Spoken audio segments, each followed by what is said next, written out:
a real honor to have Heiko from Germany with us, a great photographer. He's once said, you do not photograph how it looks, but how it feels. Your work seems very beautiful and it's very raw at the same time. The process of photography is very apparent. The mechanics of photography, obviously the way you use film cameras, black and white, that whole kind of magic of the chemistry and the process in the darkroom. And, some of the imperfections in your image seem very human as well. I was really struck by your black and white images. I saw a contact sheet of a man in a hospital bed from the COVID ward.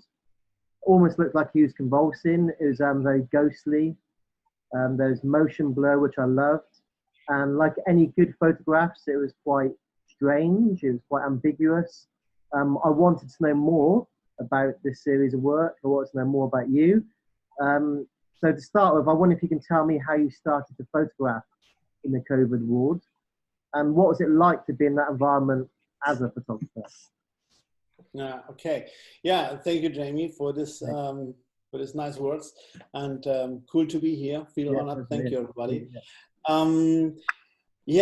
So normally I work professionally as a wedding photographer. So this is how I, at least in parts, earn my money together with my wife. And also there we have a pretty, I don't want to say it, call it artistic style, but a little bit out of the box. And also there our mantra is that we try to shoot how it feels and not how it looks. So this is my general approach to photography, that when I do something, I always try to remember, okay, don't just document, but try to make others feel what it is to see this here or so. I also work in this hospital where I do this documentary right now. So I from time to time need to be there anyway. And this, I think, gives me the right to be there and don't put others in danger just for the sake of photography. Normally, I'm not a photojournalist. I've never done stuff like this. So before weddings, I traveled and make images there on nature and weddings and people, but never really approached something that has a deeper meaning for anything. And I always, I don't know, fear to do something like this. But now when I was walking there and was seeing what happened here, it just felt naturally for me to take the camera with me and start to take pictures there. So this is totally new for me and surprisingly very different from all what I've done so far. Interesting. So it's quite a learning curve then for you to be. Yes, absolutely. So how do you feel as a photographer? Do you feel it's quite a strange one, as being a photographer, you're usually hidden behind the camera. You're kind of observer as well. But obviously these people are in kind of, I don't know, very much in distress. So it's kind of that thing of being a photographer is like, I can't really help. I'm documenting, but I'm also human. So there's that kind of strange thing going on there, isn't there? Yeah, absolutely. For me, it was a little bit different, I think, because as I work there, I'm used to see people in distress, and sometimes I can help and sometimes I can't. And I've seen over the years quite some people suffer and also dying. And because it's my profession, it never got very close to me. It was always a little, some kind of professional distance. So I didn't keep it home with me, I could leave it there in the hospital. But now with the camera, it's not that I can hide behind the camera.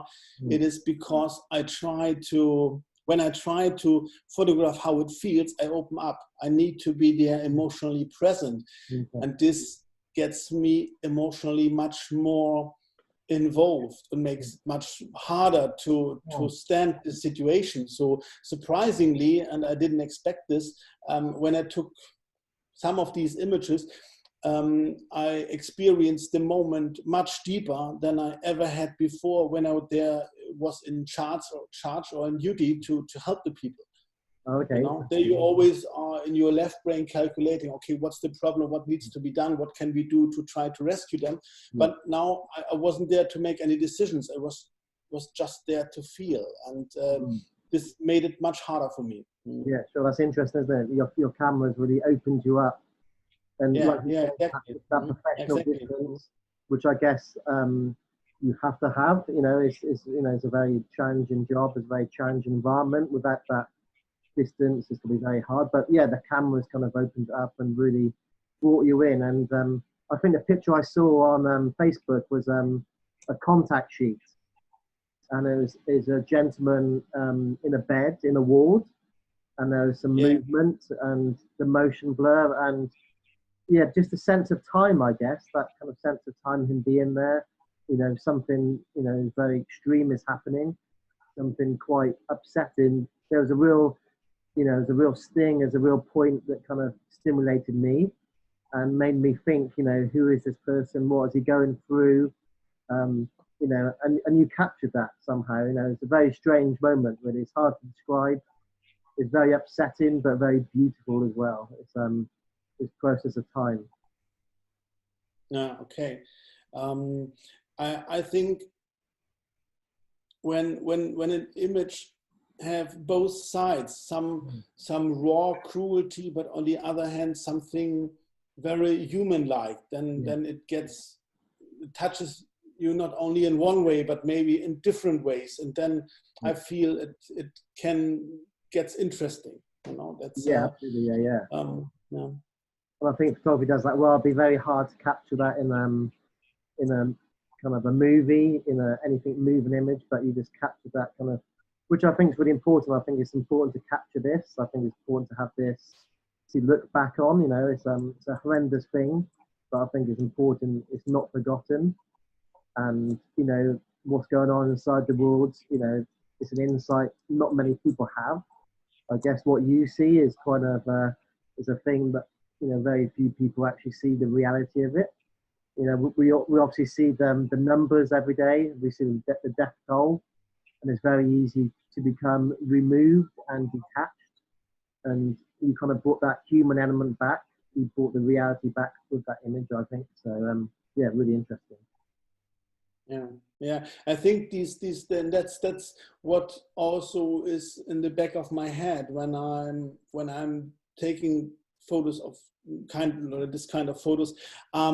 These images, the numbers, they don't grab you. You read 10 people death or 1,000 are infected. It's just numbers. It does not get you emotionally. But if you see a single human suffer, that connects on some level, and for some it might be too much and too close, and others think, yeah man, that's what it is about here, and that's why we need to do something, you know. I think it's so important, isn't it, to have that, like you say, the human element, isn't it? You know, a person, not just a number, and it's not just that, which is great.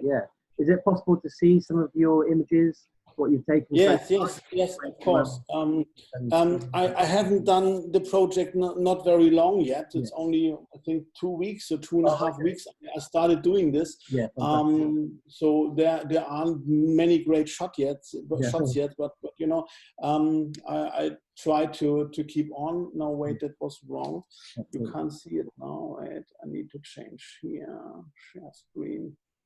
This is always difficult for me. Okay, so this is how I start to approach a scene in some way, and this is pure documentary. You know, you see what's happening, but there aren't much connection in the image. You know, there's the Red Cross wagon is coming, and the doctor is looking out, and the doctor's looking in, and others prepare to dress up with the patient inside. But then I try to wait for moments where you see more than just what is happening. Let's see. Okay, you can see how I move on here, right? This is, for example, when they enter the hospital fully dressed up, the patient there as well. And also the hospital is kind of locked down. There aren't many other patients because they postpone everything that is to can be postponed. Yeah. And so there is not much going on except these people that are coming in. Absolutely. Incredible, yeah. Yeah, and then I often really need to force myself to not just, especially when it's a new situation like this, to not just point the camera in the right direction and let the automatic do the stuff, but then everything will get sharp and crisp. But really consciously make decisions like, okay, I want to have something that transports feeling, and then I try to implement techniques that enhances feelings, like motion blur or something like that. Which works perfectly. Yeah, and I wait for moments like when the nurse, the male nurse, exhausted, closes his eyes and the patient is just glancing. You know, that's the moments that where you see what it is there right now for feeling or for situation.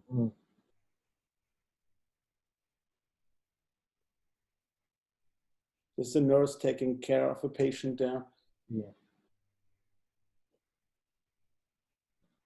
And these are, of course, moments where you can see where people touch each other in the meaning of comforting them or help them also, which in my eyes, transmit a little bit the human viewpoint of all of this.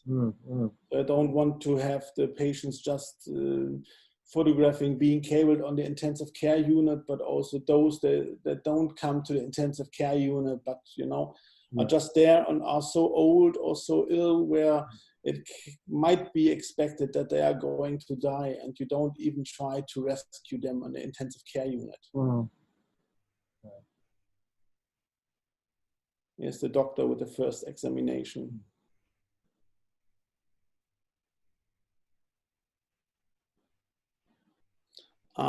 Again, trying to put another perspective on the situation than just put the camera there and get a sharp, crisp image. This is, for example, the reflection in the window. And because it's double glass, you have a double image. To try to look out for something that also makes it a little bit better bearable, because it's not that distinct. It's not that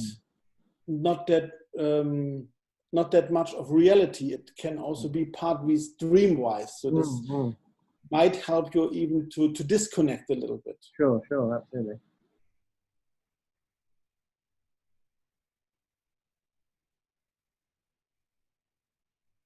This is the image you were talking about in the beginning. Yes. When I seen first, it really struck me.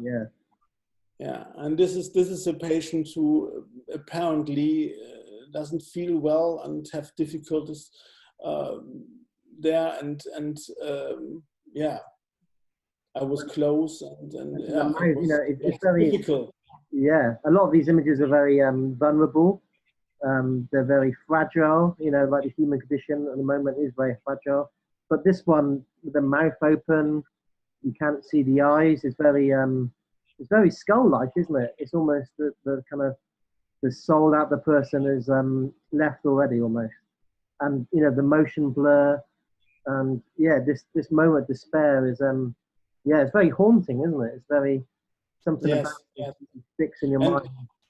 It's impossible. And if you photograph like this, you take risks, of course. Yeah, this is shot with a Lomo camera and just on bulk mode. You just press the shutter and think, okay, this might be enough, and then you release the shutter. And if you're lucky, you got it, and if not, you have a black or white image. And this is to get images that look different than normal images. You need to take risks even in situations where you really want to get an image. Which I think is important, absolutely. Yeah, and that is actually. Okay, so, I think, very, very powerful. And a lot of the viewpoints, you're very present. So like the first one of the hallway, and you're looking down the hospital. It was kind of almost, you were almost in darkness looking in. It was, you were very present in all the images and the aesthetic you used. You know, I love all that. I love the high grain, the high contrast, the motion blur, and like you said, you know, it seems very intuitive. It seems you press the bulb and you're kind of almost sensing it and feeling it in a very intuitive way, rather than making a perfect, you know, sharp image, you know, perfect exposure. You're doing something that's very true to you, is very intuitive, but also I think is very human, and it's full of errors and flaws, and that's what makes it beautiful. And I think that's what makes it, you know, powerful in a way. Yeah, and so it's very interesting, the whole process. Yeah, thank you. In my opinion, imperfections in an image can enhance the emotional impact. Not necessarily, but they can help in certain circumstances. So if I want an image to be emotionally intense, I on purpose make something wrong, you know, take a longer shutter or whatever, or motion blur, or I don't know, focus, off focus, or whatever. So, you know, do something else than you normally would learn in photography school to make an image imperfect. And for example, film photography helps because it has a certain amount of imperfections in the technique or in the method itself. So, and if you combine those things, like, okay, I take analog film and I take a crappy camera with a plastic lens and I take a long exposure, and then I don't even wind the images full to the next, and combine everything this, I get to something a little bit abstract. And if you then put in some real moments that has emotional impact in itself, then this can add up to something that is different and touching. And which I think is really important, isn't it? So your working process, how do you decide what photograph to take and when not to? You know, how do you know that the moment's right to get the camera out and take, or do you take photographs constantly? What's your kind of process, really, in a way? This is two-folded. On one hand, I calculate that. Like, I see, okay, there is a patient with a nurse and the doctor is coming and something might be happening, and I look out for the light and take a position, and it might be a moment evolve or not. So that you just need to be ready. And if there's some moment where you have eye contact, where you see something emotionally coming forward, then I press the shutter. And this is one part, and the other part is sometimes I just do it on intuitively. Intuitively.